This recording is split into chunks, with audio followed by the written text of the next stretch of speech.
What up, c'est Alex, j'espère que tu te portes bien. Toi qui regardes mes vidéos en anglais, toi qui regardes mon site, peut-être que tu as téléchargé cette formation gratuite que je t'ai proposée il y a un an et je t'apprenais à te discipliner en anglais.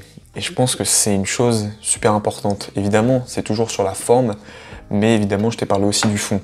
Mais du coup, ce que je voulais voir avec toi aujourd'hui, c'est les trois choses, les trois moyens pour progresser en anglais, pour devenir plus libre et débrouillard. Je te promouvois ça dans les vidéos. Donc comment tu peux faire ça en trois caractéristiques. Donc on va voir tout de suite dans cette vidéo et c'est évidemment pour les débutants, pour les gens qui ont un niveau modeste, tu vois, qui n'ont pas un niveau énorme, en fait qui ont des bases, mais comme d'habitude, il faut qu'ils les exploitent. Le premier moyen, c'est de se lancer évidemment des big challenges. Ça peut être par exemple, tous les jours tu te filmes, ou alors tous les jours tu t'enregistres et tu parles de ce que tu as fait dans la journée, d'un sujet qui te passionne quotidiennement. Voilà, donc il faut que tu tiennes, on va dire, 1 ou 2 minutes. Ça peut être très bref, hein, mais déjà, mieux vaut commencer bref et quotidiennement pour t'entraîner déjà à être plus fluide. La prise de parole, quand tu arrives dans un pays étranger, ce que tu vas faire majoritairement, c'est parler à l'oral. Utilise des mots simples.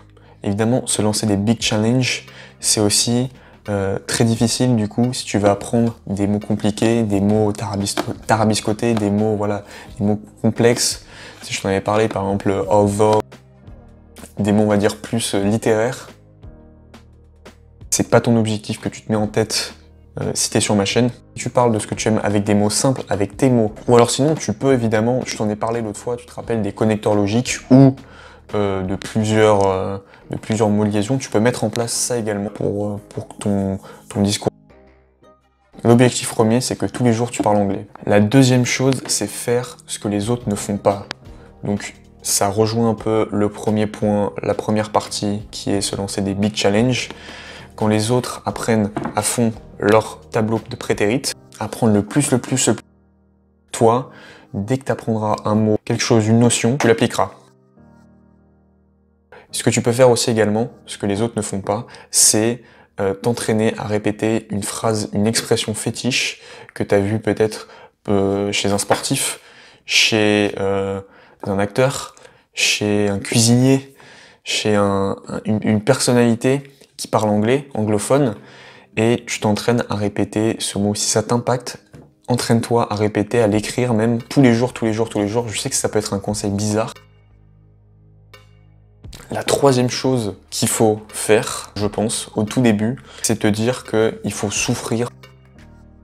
Bon, c'est un peu paradoxal avec ce que je dis tout à l'heure, sur il faut prendre du plaisir, nanana. C'est juste une petite partie. Après, une fois que tu auras atteint un palier en anglais, ça sera plus facile. Donc voilà, on touche à la fin de cette vidéo. Si tu veux accéder à du contenu alternatif, du contenu en fait qui est en plus, qui est approfondi, et qui on va dire plus original parce que c'est à l'écrit, tu peux accéder à mes mails en t'inscrivant à mes mails hebdomadaires. Tous les lundis à 9 h, tu reçois dans ta boîte mail. Le lien est dans la description. Tu peux aussi dire ce que tu as pensé de cette vidéo, si ça t'a aidé, et tu peux me partager ton problème profond, un problème poignant en anglais, quelque chose qui est vraiment indispensable que tu dois résoudre. Et tu peux aussi aller voir mes dernières vidéos, tu peux aussi aller consulter ma vidéo en anglais, 100% en anglais, travaille ton anglais et sur ce, trust yourself!